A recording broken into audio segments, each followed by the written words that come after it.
Hello, I'm Steve Weber, and welcome to today's top Kindle book picks at my Substack, freebooksbuffet.substack.com. I'm joined, as usual, by my co-host, Anna. Hi, Steve. It's great to be back, especially, wow, looking at this list, it's quite something. It really is. Because, usually our job here is to take a big list and sort of whittle it down, find those top 5 must-reads. Right, the ones with the best hooks, the strongest writing, maybe what's trending. Exactly. Yeah. But this time, honestly, the quality was it was too high across the board. I genuinely couldn't cut it down to 5. So a change of plans. Yep. Throughout the rule book, Yeah. we ended up with what we're calling the double take top 10. Yeah. 10 books, all sorts of genres, and they all they made me do a double take. And that's really the key for you listening. Our mission today isn't just reading off a list. It's about digging into why these books grabbed attention. What's that core hook? What makes them relevant now? Precisely. We Yeah. want to figure out what made the curator stop scrolling and what that tells us about what readers are looking for. Okay, let's dive in. We've sort of grouped them. First up, cozy mysteries with complicated twists. Intriguing category. We start with one that's just wonderfully absurd. Killer Night at the Museum by A. Albright.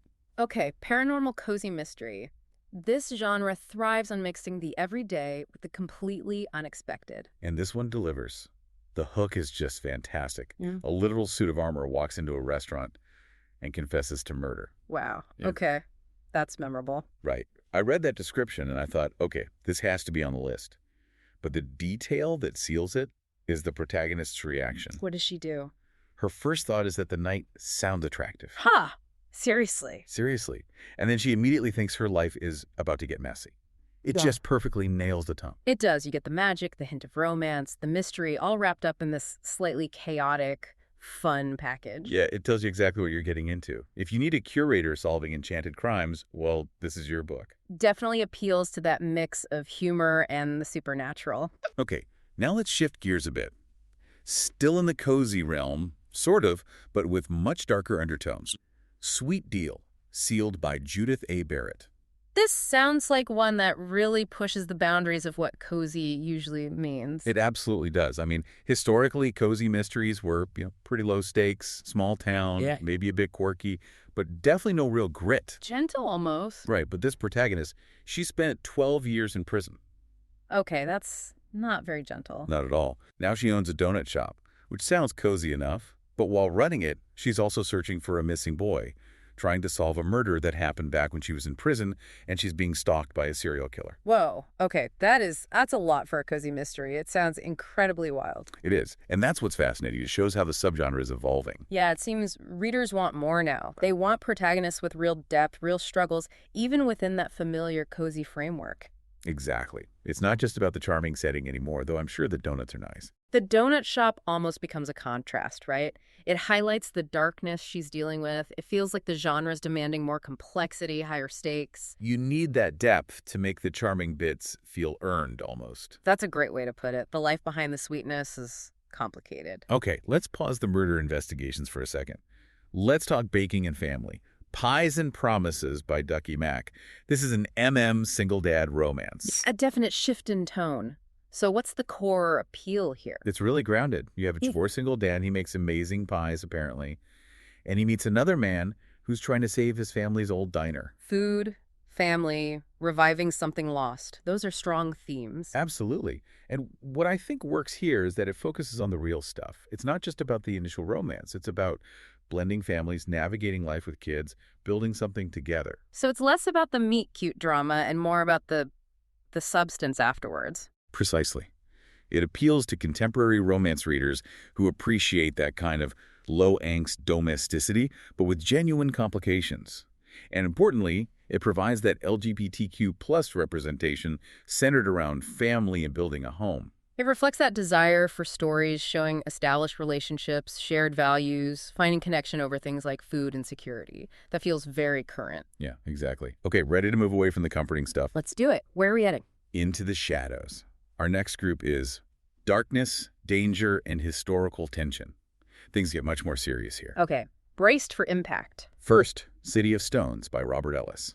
This is book 4 in a hard-boiled mystery series. Hard boil, so we're talking gritty, atmospheric. Very much so. The setup. A family of 3 murdered in their beach house. The description emphasizes the fog, the darkness. It's proper noir territory. Sounds intense. What makes it stand out? The detective, Matt Jones. The way it's described, he doesn't just see it as a case. It's personal. It's a personal vendetta against the shadows. Ah, so that deeply invested, possibly tormented detective trope. Exactly. Think Michael Connelly, Dennis Lethane. Readers who want that psychological weight where the detective is wrestling with the darkness just as much as they're investigating it. Fog-shrouded crime scenes, deep character studies. Got it. Human darkness. Now, what about historical darkness? Perfect transition. Because next is The Holy Thief by William Ryan. Yeah. This one. The setting alone is terrifying. Where and when? Moscow, 1936. Right in the middle of Stalin's Great Terror. Oh, wow. Okay. That instantly raises the stakes. Espionage thriller territory. Yes, but the historical context is everything. A detective is investigating the murder of an American. Standard enough, right? Except the NKVD, Stalin's secret police, is watching his every move. Right. And in that environment, a wrong move isn't just career-ending. It's exile to a Siberian labor camp. Or worse. The source material makes that chillingly clear. It's constant suffocating paranoia. It reminds me of Martin Cruz Smith's Gorky Park in the Arkodirenko books. That feeling where the system itself is the antagonist. Exactly. The historical tension is the story, almost as much as the murder mystery. It's not just about individual evil, like in City of Stones. It's about systemic, state-sponsored terror. That provides a whole different level of insight, doesn't it? Into survival, resilience, how people navigate that kind of fear. It elevates the thriller. Definitely. Okay, now let's take that feeling of paranoia but bring it right into someone's home. Good Girl Bad by S.A. McEwen. Psychological thriller. Domestic thriller time. Always popular. What's the hook here? It starts with a bang. Woman wakes up. New husband. Gone. Teenage daughter. Gone. Dog. Dead. Front door. Wide open. Okay, instant chaos. Standard setup for the genre, maybe? You'd think. Yeah. But here's the twist that makes it stand out. It's not just that they're missing.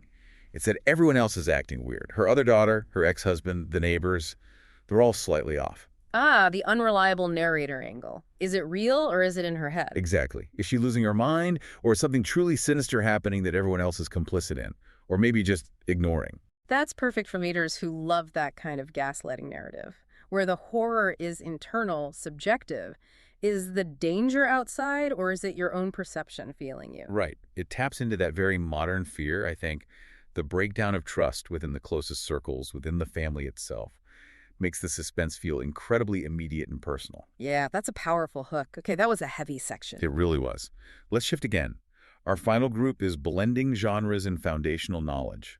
Books that mix things up or offer essential info. Sounds good. A bit of variety. First, Garden of Shadows by Mira Platt.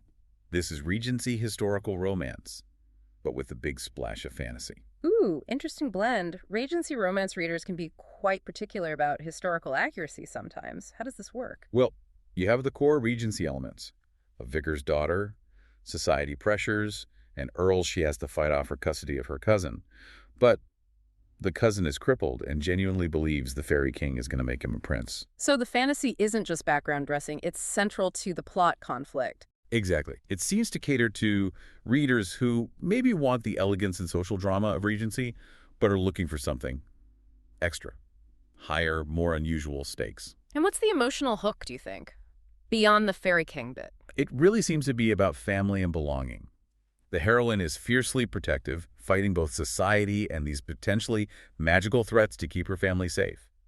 The fantasy element actually seems to heighten that very human need for security and connection. That makes sense. Using the fantastical to amplify core human emotions. I like that. Sticking with historical romance with a twist, we have The Witch's Awakening by Leigh Ann Edwards. Paranormal historical romance again. Okay, what's the central conflict here? It's a killer setup. The heroine has magical abilities, and she's forced to marry the grandson of a renowned, powerful witch hunter. Oof. Okay, that's instant baked-in tension. Talk about forbidden love. Right. It's not just a minor inconvenience. Her very nature is something his family is dedicated to destroying. So the paranormal element is the core conflict of the romance. It's not just set dressing. Exactly. It raises that fundamental question. Can love overcome a difference that profound, that dangerous? It guarantees high stakes, both romantically and, frankly, for her survival. That's what fans of that specific subgenre often look for, real danger tied directly to the paranormal aspects. Definitely. Okay, deep breath. Let's move completely away from fiction for a moment. Nonfiction utility next. The Holistic Book of Natural Herbal Remedies by Rosemary Gladwell. Practical knowledge. Alternative medicine is a huge area of interest. And this seems positioned as a really comprehensive resource. The description mentioned over 300 home remedies. Inspired by Barbara O'Neill's work, right? That's a name with a significant following in holistic circles. Yeah, and it covers a lot. Immune boosters, sleep aids, guides for replacing chemical products. It sounds very thorough. The appeal there is pretty clear. It's for the listener actively seeking natural alternatives, wanting to feel empowered with that kind of knowledge. It's about taking control of your own health approach. A foundational text for someone exploring that world. Makes sense. Absolutely. Practical and potentially very useful for the right reader. Okay, and for our final book, we're going way back. Foundational in a different sense. The complete novels of the Bronte sisters. The classics. Can't argue with the Brontes. Definitely not. This collection has all 7 novels. Jane Eyre, Wuthering Heights, Villette, the whole canon. And why include this now alongside these contemporary picks? Because understanding where modern literature comes from is so important. These books essentially invented so many tropes we still see today. Right. The passionate, independent heroine, the dark, brooding hero, Gothic romance itself, so much of it traces back here. Exactly. They used the bleakness of the moors, the social restrictions, to explore deep psychological territory. It wasn't just melodrama. It was structurally innovative.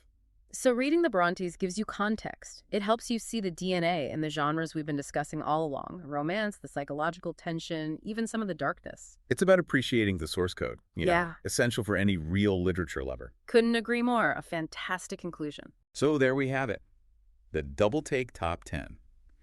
And listening back, you can probably see why I had such a hard time choosing initially. I can imagine. I mean, personally, I was completely stuck between the sheer, delightful weirdness of Killer Night at the museum The talking suit of armor. and the heavy, intense, real-world dread of the Holy Thief in Stalin's Moscow.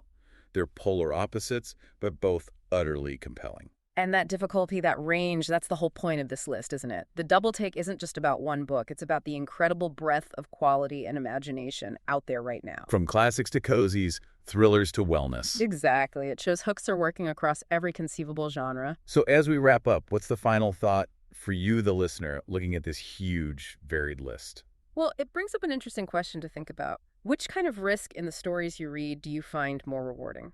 Is it the magical risk, stepping into the unknown with fairy kings or talking knights? Or is it that historical real-world risk, facing the terror of something like the NKVD, something humans actually did? Which path ultimately gives you, the reader, a deeper insight into who we are, into the human condition?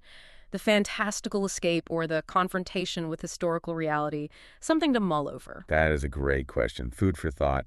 And if any of these 10 books spark your interest, remember you can find all these picks over at the Substack, freebooksbuffet.substack.com. We'll catch you on the next Deep Dive.